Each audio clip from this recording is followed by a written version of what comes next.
for it. Get ready for it. Get ready for it. Yeah, this is it. Go! Go! Go! Yeah, this is it. Go! Let's go! This is it.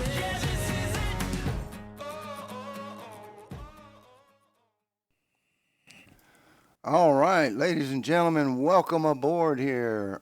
I am Marziti, and welcome to Trading the Wheel Strategy here. This video is made for our Bullish Bears community.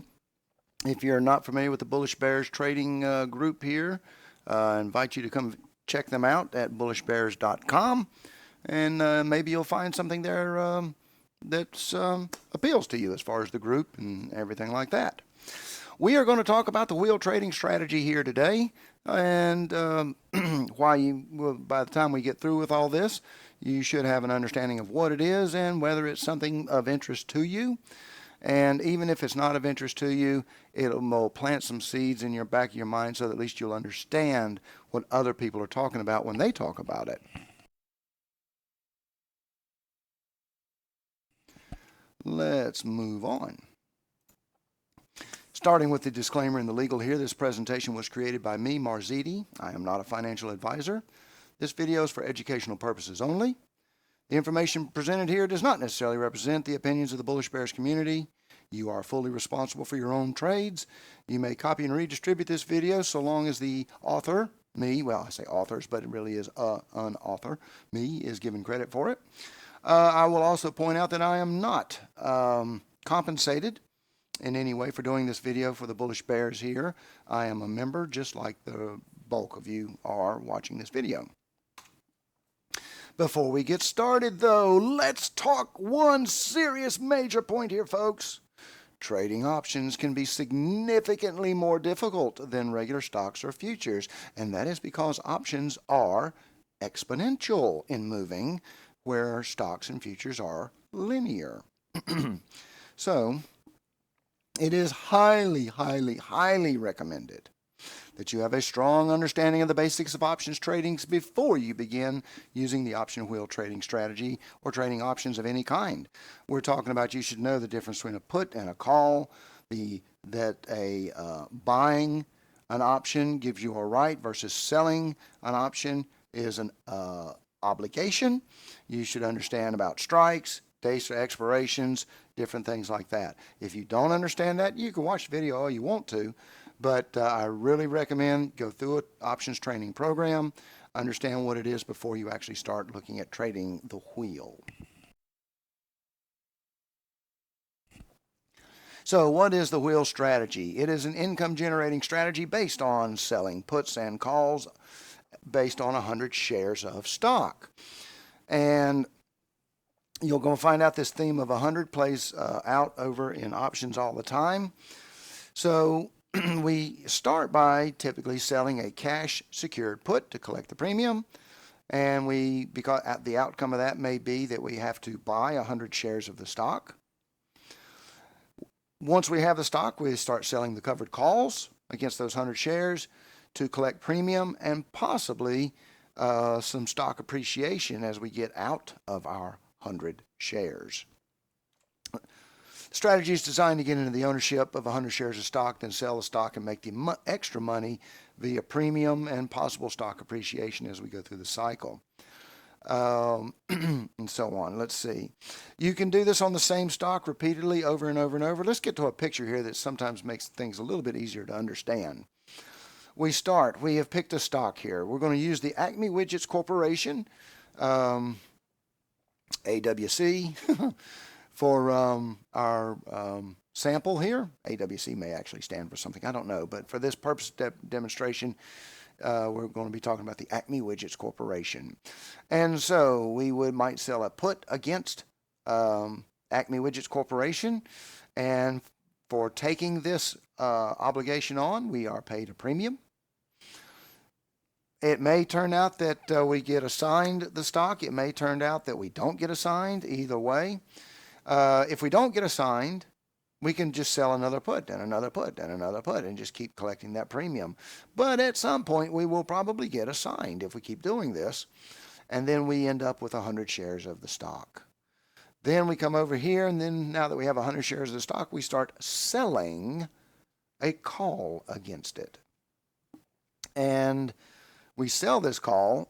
If it expires worthless, then we just pocket the premium, and we do it again and again and again and again.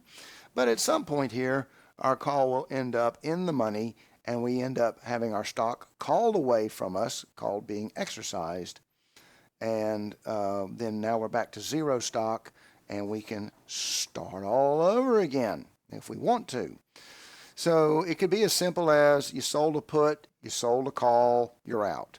It could also be you sold a put, then you had to sell a call, then you're out, all the while collecting premium. Who knows? It can go any number of ways or different things. You can do it on the same stock, or you can do it on, one time, and then you're done with that stock and you go look for something else. Let's go through an example. Suppose we think that the Acme Widgets Corporation is bullish and is trading at $20 a share. Now, I'm going to summarize all these numbers. I'm going to summarize all these numbers at the end, but let's just see how well you can keep up with the math. $20 a share, it's bullish. We decide we're going to wheel trade it. We go and we look and see that at the 30 days to expiration, 30 DTE option, and we see that the 18 put strike pays 40 cents. Now remember, in options, 40 cents, that's actually $40. So you'd have, anyway, all right, moving on. Well, 40 cents is 2% in premium. So they're giving you a 2% premium if you're willing to take this trade. Okay. The option expires and the stock closes at $20.50. We said we would take it if it closed at or below $18. So we are not assigned. No shares changed hands. We simply keep the $40 that they gave us to take the trade. Okay? All right. So no stock yet, just premium. Month number 2. We're still bullish on the stock, and we decide to run the wheel on the Acme Widgets again. As you know, the stock ended up at $20.50, and again, we sell the 18 put. This is the exact same setup as last time, except, well, they didn't give us 40 cents, they gave us 35. Okay. All right, we decided to take that. We let the option run to expiration, and oh no, some bad press came out, and the stock price dropped from $20.50 to $17.65. I'm down $3 just about. Well, that's just not nice at all. Well, we're assigned the stock actually at $18 a share because that's what we said we would do. We said we would buy the stock at 18. So even though it finished down here at $17.65, we still have to buy it for 18. Well, how do we stand with this so far? Well, twice now we've sold the 18 put. We collected 40 cent and 35 cent, being $40 and $35. We had to buy the stock at 18, even though the current price is $17.65. Well, if we take 18, now that's $18 a share. We got 100 shares. God, I'll get it right in a minute here. 100 shares. So we have $1,800 tied up into this, but we made $75 already by wheeling this thing. So if we subtract that, our cost basis is $17.25. Divide that by 100, because there's 100 shares, brings us down to $17.25 a share. And you're like, wait a minute. What's the current price? Oh, wait.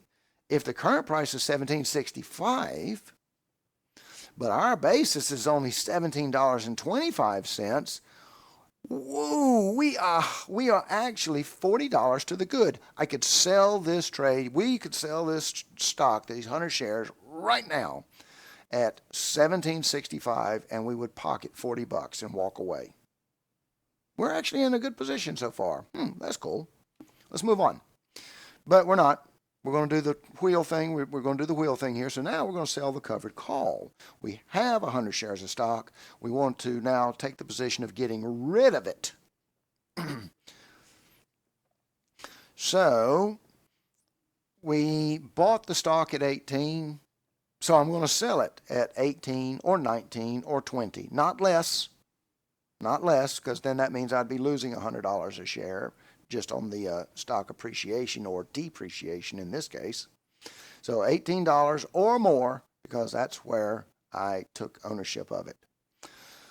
So we look at a 30-day expiration and we see that we could actually sell the $19 strike for 38 cents. Okay, cool. Let's do that. 30 days later, the option expires. The closing stock price was $19.25.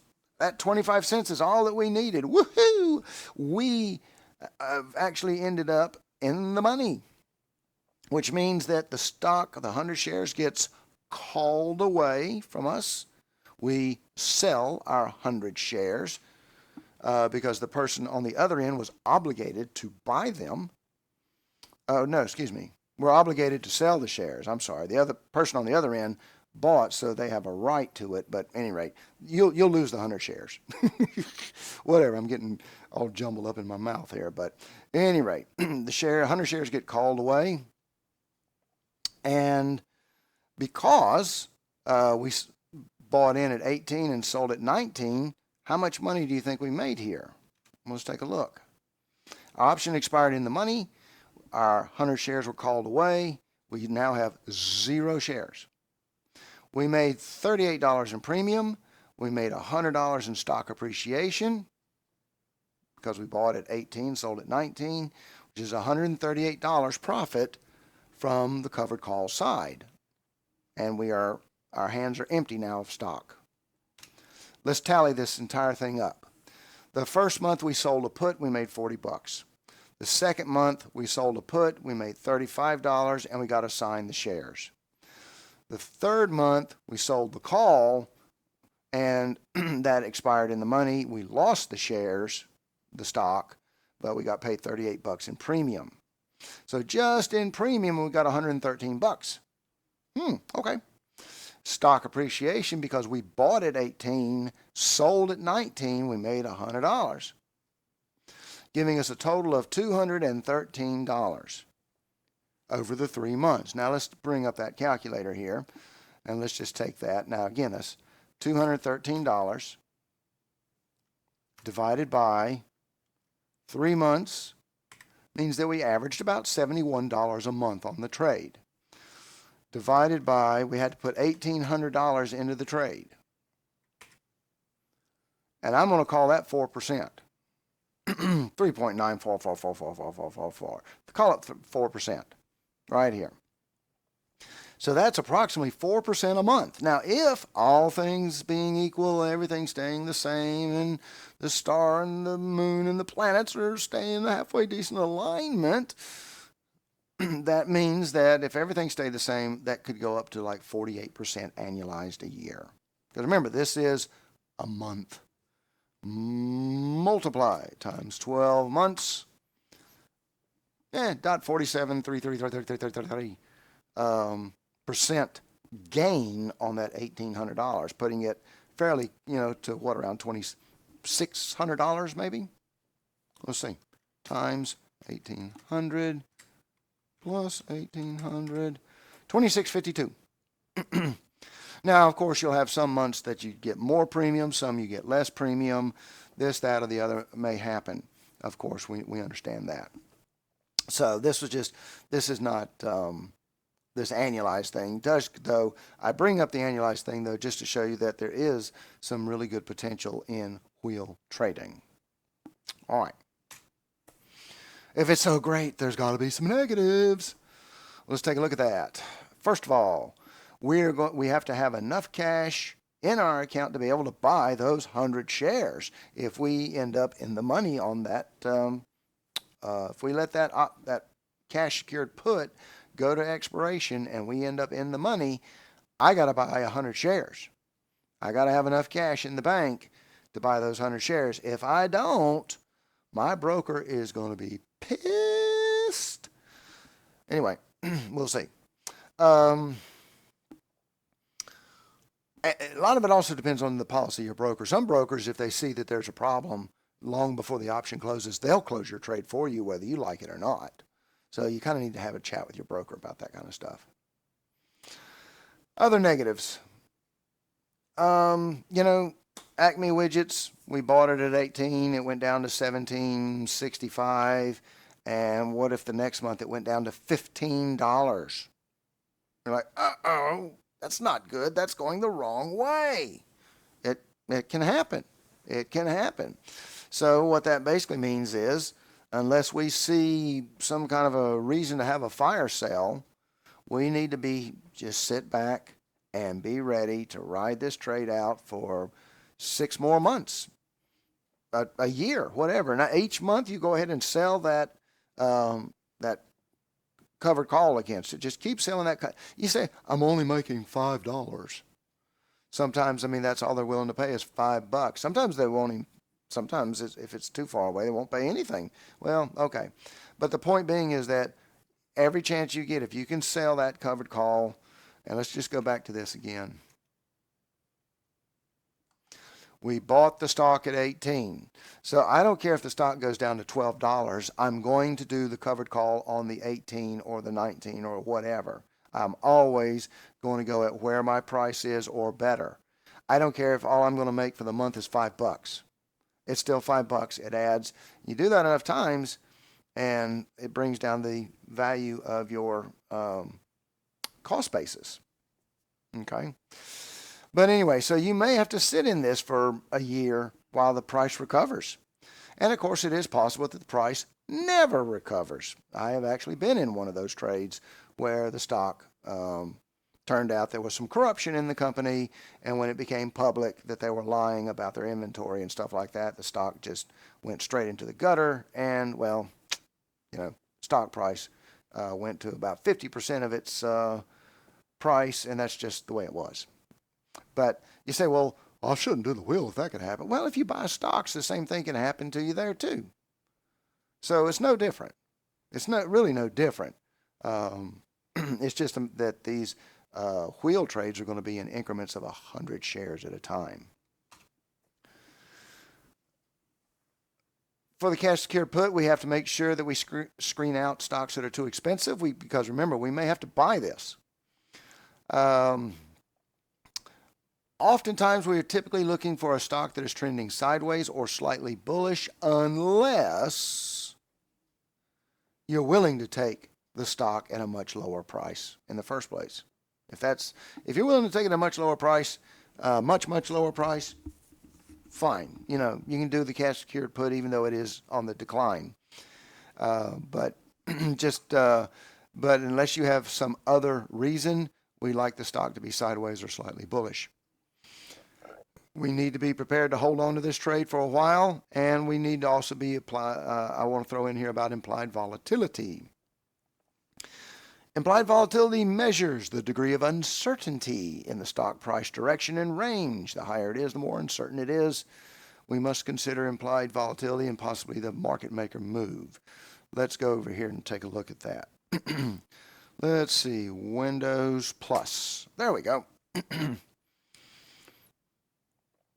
Let's go over here. We are looking at the SPY. And today being, whatever today's date is, April the 19th.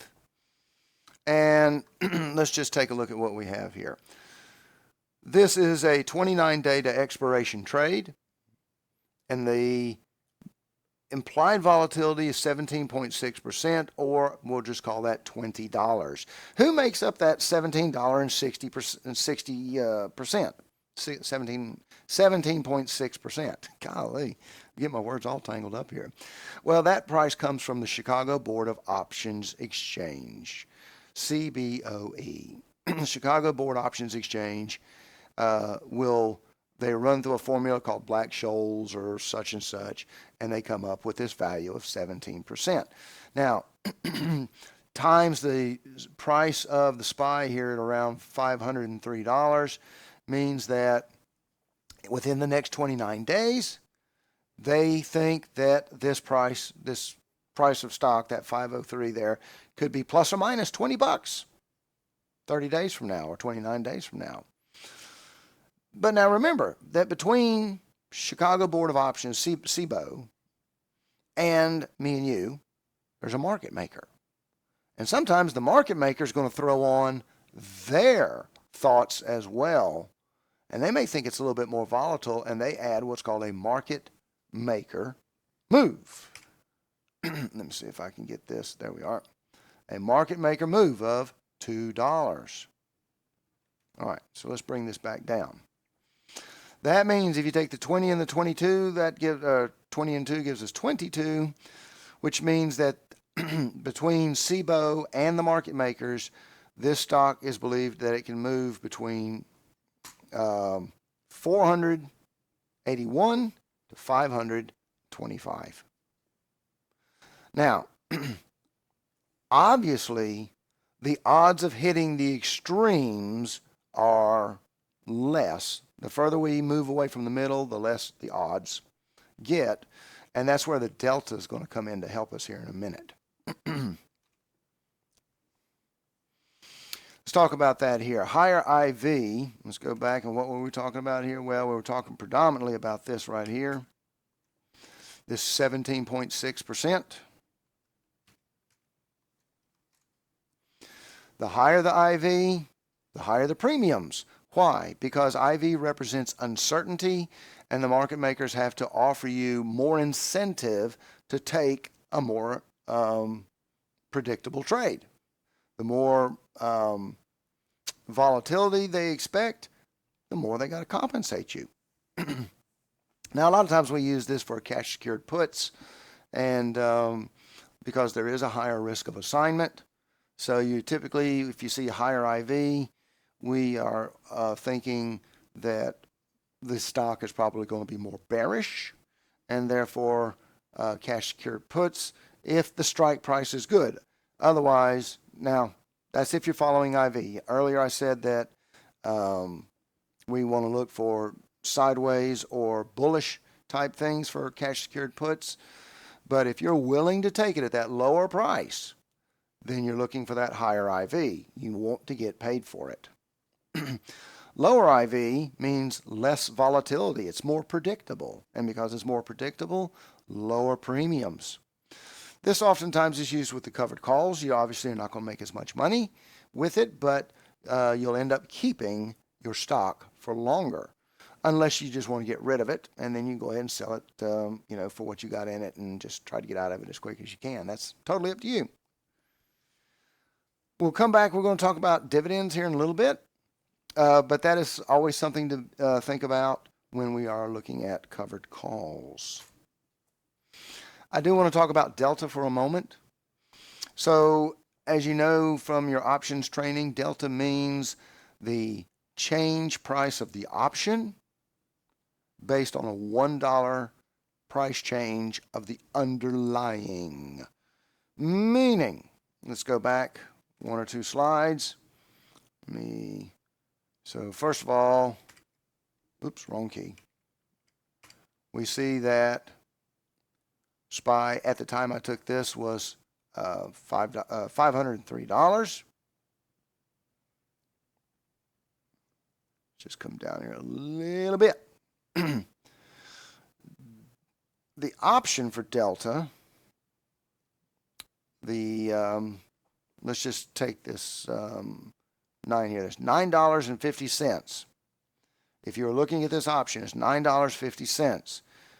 The delta is 53 cents, which means that if SPY goes up $1, SPY now, if SPY, the underlying, if SPY goes up $1, whoops, this will go from $9.50 to $10.03. Right? That's on the call side. Remember, calls are on the left.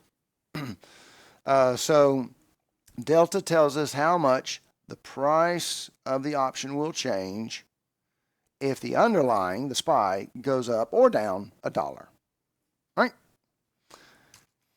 So let's get back to this. Where were we? We were over here. We also use delta as a probability indicator. We typically might say that a delta 30, let's just say here, and remember, we don't really care whether it's positive or negative. All I care about is the 30 part. Whether it's negative 30 or positive 30, I don't care. 30, that's all I care about. We look at this 30 and we say there's also a 30% chance that the option will expire in the money. Okay.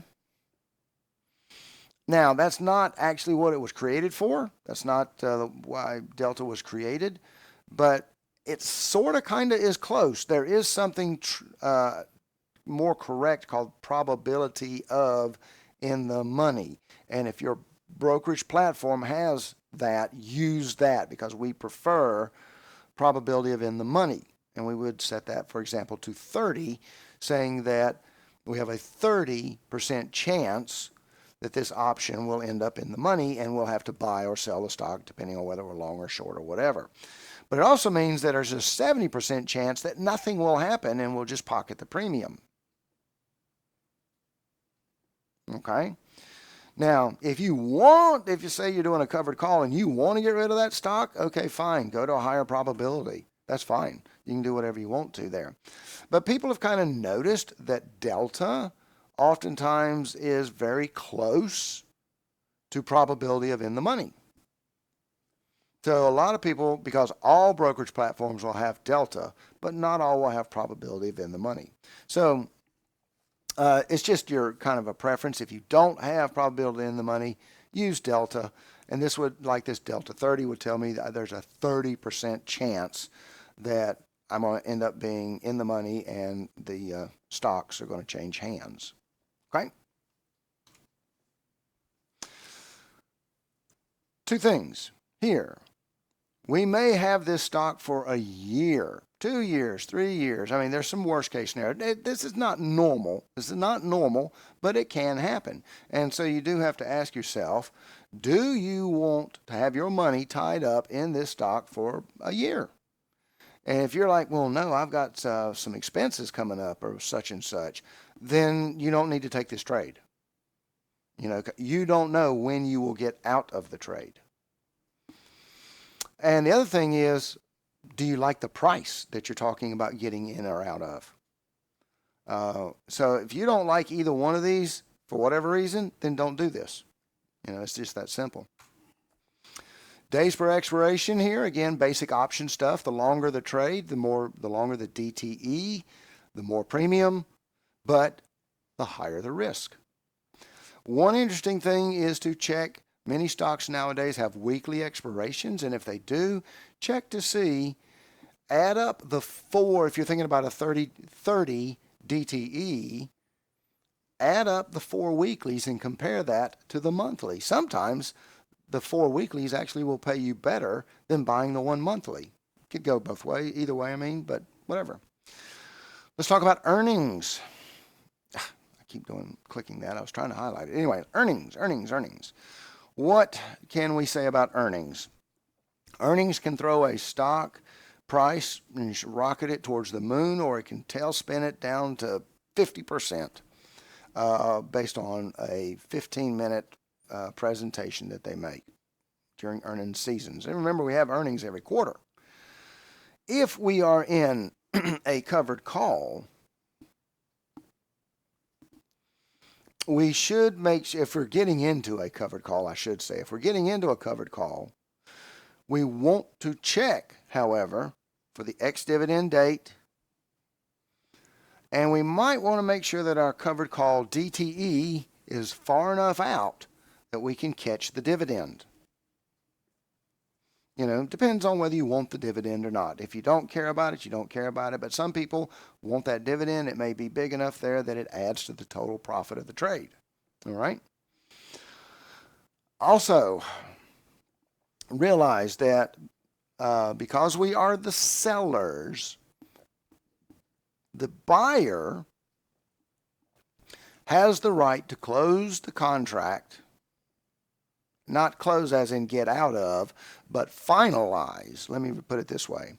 The buyer has the right to finalize the contract before it expires. The buyer can do that. And these are what you call American options. Now, we don't do this in European options. European options are used on the indexes, like the SPX, the NQ, the ES, and different things like that, XSP. But for the most things that we might trade, they're American expirations, and they can be, the buyer can go in there and if he or she likes the way the trade is going in their favor, they can lock it in. And so you can sit here thinking that you've got, oh, I still got 15 more days on this trade here and blah, blah, blah. And you go up, go to bed and come back the next day and find out that you've been assigned. And you're like, what happened? The buyer decided to assign you. It's their right. Okay. So let's put it all together as a package here. Stocks. Are we willing to hold it for a year or two or three if we absolutely positively have to? Is the stock neutral or bullish unless we absolutely want that stock? Check the IV. Does it favor a call or a put? Check the delta. We like 30 or less because unless you absolutely want into this deal, want into that stock or getting in or getting out of it, whatever, we go with 30. Check the strike price. Can we afford it? Are we okay with the stock at that price? And is there enough premium to be worth it? Let's go take a look at the options table real quick. And here. I want to bring us into the options table here. And let's just, here's a perfect example. Here's General Electric. They have earnings right there. Those earnings are coming up on 4/23, April 23rd. Today is the, what did I say today is? The 19th. So 4 days from now. Okay. Let's go to trade. Now, me personally, I like 1% minimum. If there's not at least 1% in it, I'm not interested. Let's go back and look at that chart again. Overall, the chart is bullish. We are in a pullback right now. That doesn't upset me, let's say. I'm still willing to make this trade. Another thing about GE, they're a big company. They're not going anywhere. They're not going to, their price is $150 roughly. Do I think it could drop $10, $15? Sure, it could drop $10, $15. Do I think it's going to drop $100? No, not unless something really bad happens. So let's say I was looking at a 30-day option here. This shows 28 days. Shows 28 days on this option. Again, we're trading at roughly $150. So let's go look at the option chain. Now, calls are on the left, puts are on the right. And let's see if I can get that delta. There. Okay. Delta's right here. All right. If we sold the 145 using just delta, we have approximately a 36% chance that this is going to end up in the money and we're going to have to take the stock. In return for that, they're willing to pay us almost around, 2.5%. They're willing to pay us 2.5%. What that actually 2.65 is, if you divide the median here, which would be $3.75, divided by $145. So 375 divided by 145 gives us that 265. So if I was willing to take the 145, they would give me, that would go on the bid, $370, which is a 2.7, we'll just say, percent return right off the bat to take the gamble. Well, that's the 37. What if I want to reduce my odds? Well, let's go to the 140. The 140 is paying $25. It's got a 1.6% return on the money if I end up taking possession. And for this trade, they would offer me around $2.25, which would be $225 because it's times 100. You say, well, okay. Is that a good deal? Is that a good deal? That's your own personal criteria. You got to decide, is the 1%, I mean, I've shown you here that you can make 30, 40, 50, 60% annualized returns in some cases here. You also maybe just, let's just say if it's 1.63, what does that work out to be? Looks like I'm going to have to shrink my screen here. 1.63% times 12 is still roughly 20%, which is not bad. That's not bad return by any means. So you would, if you like the 140, now anytime we sell on the bid. So I would tell it that I'm going to sell one General Electric on the 17 March of 2024 at the 140. It's a put, and it says 219 times 100 would be $219 to take that trade. By the way, you might ask yourself, are there any other units other than 100? And there can be. Actually, you see this 100 right here? It's this column right here. And there are situations where a stock split will throw those numbers off. 20. I actually was in this trade right here. They did a reverse stock split, 5-to-1, or I guess you'd say 1-to-5. And so therefore, my option was adjusted from 100 shares to only 20 shares. So you might see that sometimes here. You can see it. Here's 20, and so on. Very seldom. Typically it's only stock splits or reverse splits that can cause that to happen. So anyway, there's a quick walk around on the chart. Here's our implied volatility. Now, what is the implied volatility here on General Electric?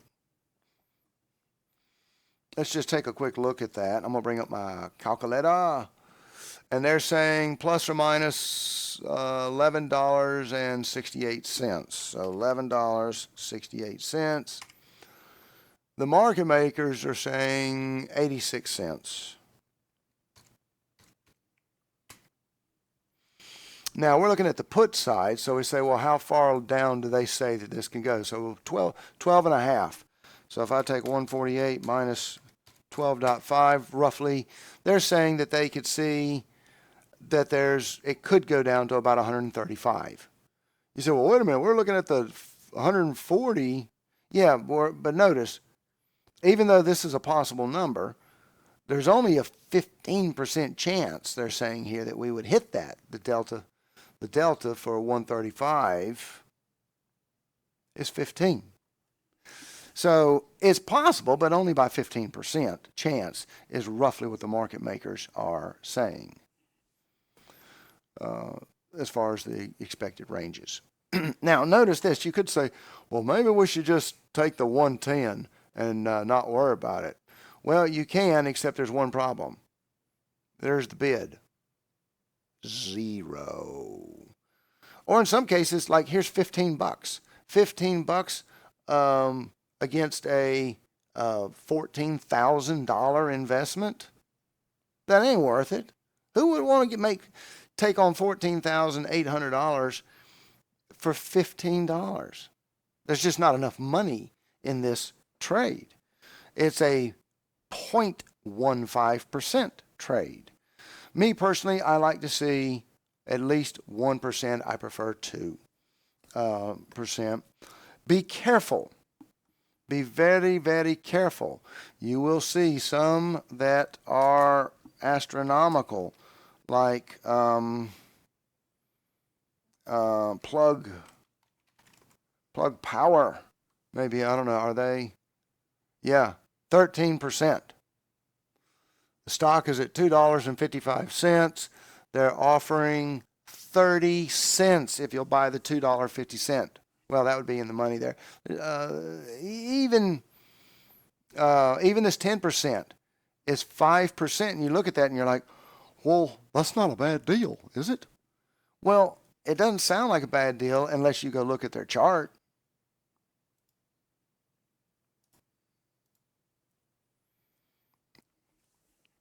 Do you see anything encouraging here? I do not. I do not see anything encouraging here. I mean, unless I could get out of that thing with a call. I mean, who's going to want to buy the call? Who's going to want to buy the covered call? I mean, obviously people did here, and they did here, and they did here. But overall, this is a sinking ship. Do not get into some, you always check the chart. Always, always, always check the chart. This is a sinking ship. We need to stay away from that. Unless you just really believe in the company, or maybe you've heard that they've got something really amazing coming along or whatever. Trust me, way back here on the left, I used to trade Plug Power. And I did not understand a lot of the things that I'm telling you today. I did not. I just saw that big percentage return and I jumped all over it. And basically what happened with me was right about here. Let's just zoom in on that. Right about here, went to here, which never recovered, which went worse, which never recovered, which went worse, and I ended up selling the stock for a 50% loss. Why did I lose 50% on the stock itself? Because it was a bad stock to start with. And that's just the way it was. And I didn't know any better, which is why I do this kind of video for you. But at any rate, let's go back and look at somebody else. Let's, actually, I've got this in for later, but I'm going to go ahead and do it now. But we'll see this scan here again. I'm just a little bit out of sequence showing it to you. This is called a Thinkorswim sizzle scan. Let me just kind of explain what you're seeing here is. I say I want price from at least $10 to $40, nothing outside of that range. Must have a daily volume of at least 500,000, must be a $1 billion company. Now that's volume on the stock. I only want to see the options that have $500 or more on them. I'm going to talk about that in just a moment. I want to see that there's at least 1% profit in this trade as far as the premium goes. I do not want to see any trades more than 14 days out right here. And I want my delta at negative 0.30 to 0. So that tells me instinctively, automatically, I'm only looking at puts because puts are negative. And I only want to see negative 30 or less. So here is the deltas. Now a stock is always a delta 1.0. Delta does not apply to stocks. Delta only applies to options. So here are the options here. Let's zoom in on that. Okay, so for example, we have United Steel. United Steel is going for, it looks like, around 38 bucks. Here's an option on United Steel. This is for the, I'll move that a little bit lower so we can see it, but I'm talking about this line right here. For the year 2024, 04 is April, 26 is the expiration. So that'll be the monthly expiration. The third Friday, write this down, the third Friday of every month is options expiration. There's monthlies. In the beginning, there were monthlies and only monthlies. And it was the third Friday of every month. Over time, we ended up getting weeklies. And so instead of it being the third Friday of every month, it was every Friday of every month. And then now, of course, with some products like SPY and the Qs and stuff, we have options that expire every day called 0 DTEs. However, the monthly still carries the biggest weight. So here they're saying April the 26th, the 35 put. And I'm going to click that to send that over. And let's see, where do I want to go with that now? I want to point out about volume and open interest. Now, I talked about this before, but volume is in other videos I've talked about it. Volume is the number of transactions that have happened today and only today. At the end of this day, that number is done, and at the beginning of the next trading day, that number will start at 0. So this is 0 every time the session starts. Open interest is all the open options that are still running as of the open of market today, meaning, or close of market yesterday, however you want to look at it, meaning this open interest will not change throughout the day. This is about yesterday and before. In other words, this contract had 65. This contract had 65, or excuse me, X, this option, has 65 contracts running in it at the end of yesterday's session. So it does not change at all today. Volume, remember, volume started at 0. Open interest starts at whatever yesterday's numbers were at close. So this will be remember some of these in this volume, some are open, some are closed, blah, blah, blah. They do all the math, and however many new positions that were open that will carry overnight to the next trading session will be added or subtracted from the open interest. Now, why do I care? If we're selling and only selling an option, I don't care. I really don't care. But if for any reason I need to buy an option back, which we'll talk about, but if for some reason you need to buy an option back, if there's no open interest and there's no volume in there, that means there's nobody willing to, they're not even looking there. They're not interested in buying your option. So if you sell an option and something changes and then you need to get out of that option, okay, there's a lot of volume here, but you may have a hard time getting out of these two right here, for example, because there's just not a lot of people willing to do business there compared to down here. All the business is here. Well, that's actually stocks too, but let me just kind of go back. The options here. All right. So if we look, who is T? Oh, that's AT&T. So this line here, AT&T, a lot of open interest at 4,000 and a lot of volume there at 3,000, and that's what we call a hot option. I mean, there's a lot of activity there. The implied volatility on it's 41%. That's pretty high, very high. That option is that's one that everybody's looking at. But let's just go back over here to I'm in the scanner, that's why. Let's just go back over here and let's go take a look at General Electric. Volume and open interest. If you sold a call, or in this case here a put, you sold, because we're on the put side. If you sold a put and for some reason you need to come close it, you probably are not going to close this. You probably will get stuck with it because there's nobody willing to take the other side of your trade.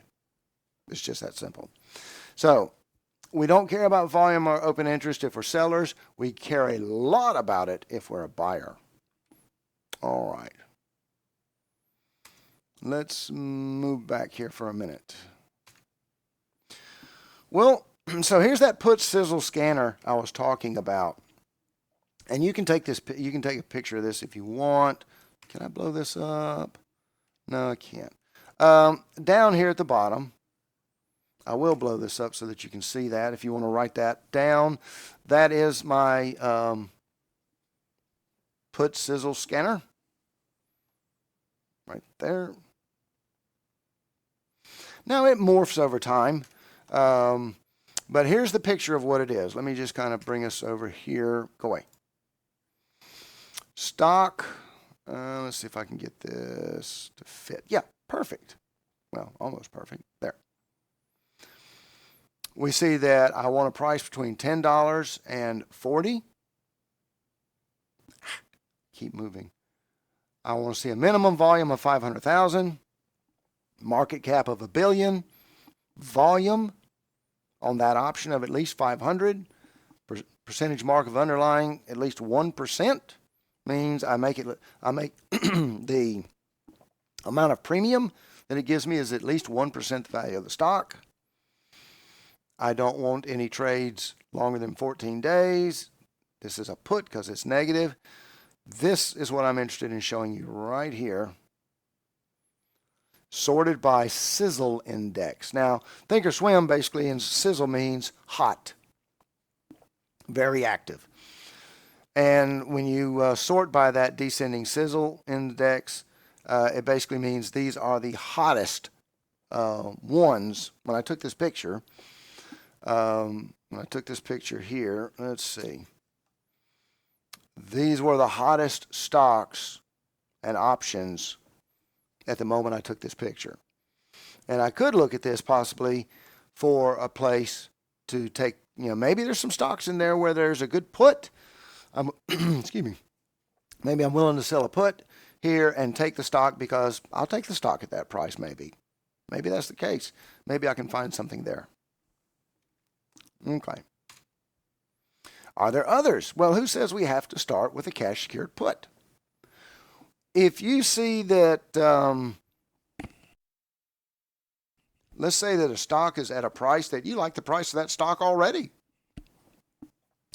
and you are kind of bullish on it.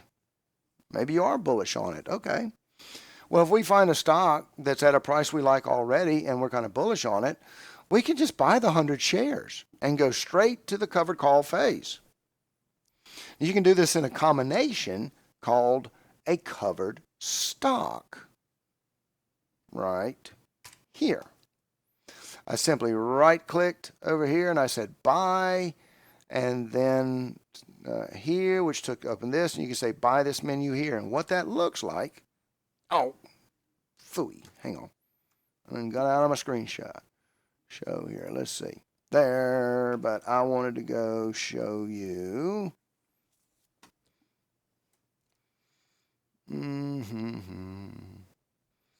Let's say I'm going to right-click, buy,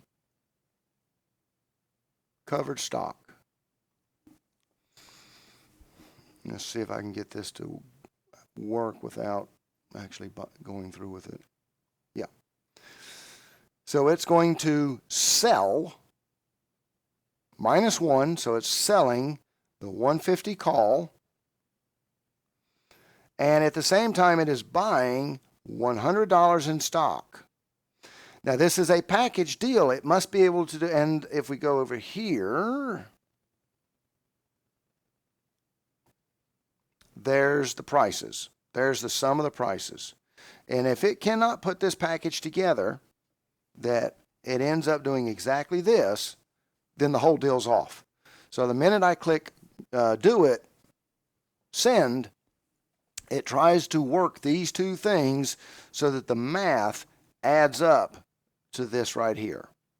And the moment it can do that, the order goes through. If for any reason it cannot make the math work out, then this transaction never goes through. Of course, you can always modify it after the fact. Let's see. Where's my slideshow? Here. We're almost done. Riding it out to expiration. We do not have to ride out an option through expiration. There are a variety of reasons why we may. I've got 3 listed here. Let's go through it. Let's say we're in a cash secured put and the stock price is crashing. We don't want this stock anymore. Now, we're obligated, we're in this option, and we're obligated to go through with this deal unless we can get somebody to take us, take the other side of the trade and get us out of it. And in some cases, it might cost less to take the loss on the option instead of taking ownership of the stock at the dramatically. Remember, when you're in a cash secured put, like in the case of Acme Widgets, stock was trading at $20. We did a cash secured put against it at $18 a share. Well, what if something happened? It drops down to $10 while the option is still running. And you say to yourself, this is awful. This is terrible. I got to pay $18 a share for stock that's only worth $10 a share. And maybe it may cost less to just take the loss on the option instead of taking 100 shares at $10 a share. So that's one reason why we might want to get out of our trade. 2, the strategy's playing out perfectly. But we're getting ready to go on vacation. We can't watch our options. So while we're on vacation, it's already at 50% profit. Any reason I can't close it out now? No, there's no reason. Go ahead and close it. Close your option out. Remember, you have to buy it back, so that's where we get back to that open interest and volume thing. So you could close your trade here, make 50% profit, and go on vacation. You're done. All right? Number 3, the other way. We're in a covered call, and the stock price is skyrocketing. This happens with Tesla all the time, right? Up, down, up, down. Anyway, it could make us more money to take the loss on the covered call option, close that out, have no obligation against my stock, and then just sell the stock outright. That, may work out better for you. Those 3 situations can happen. Okay. That is the end of our presentation here. I hope you guys have gotten something out of it. It's been lengthy, I know. It looks like it's around 57, almost, we'll call it an hour. I hope I covered things thoroughly and deeply. The wheels trading strategy is obviously much slower. You're talking, we're not talking day trading here.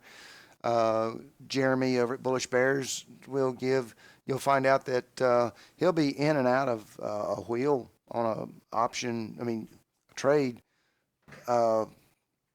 weekly, daily, all kinds of stuff. It's not something, it doesn't have to run in tremendously long cycles necessarily. You can run them in the shorters based on weeklies and things like that. And if Jeremy gets to talking about it, if we do our follow-up to this, if there's enough interest in it, we will. He'll actually talk about day trading his covered call options. So we take the wheel strategy and we put it on steroids.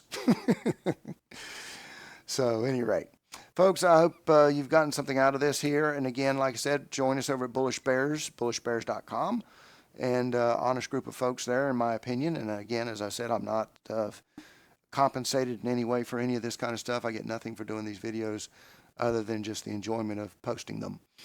And with that, I'm going to sign off before number 1, my vacuum cleaner's just coming on. That's going to be loud and obnoxious. And 2, we're going to cut it off right here because it's less than a minute or an hour. Yeah. At any rate, folks, we enjoyed it. See you around. Thanks. Goodbye.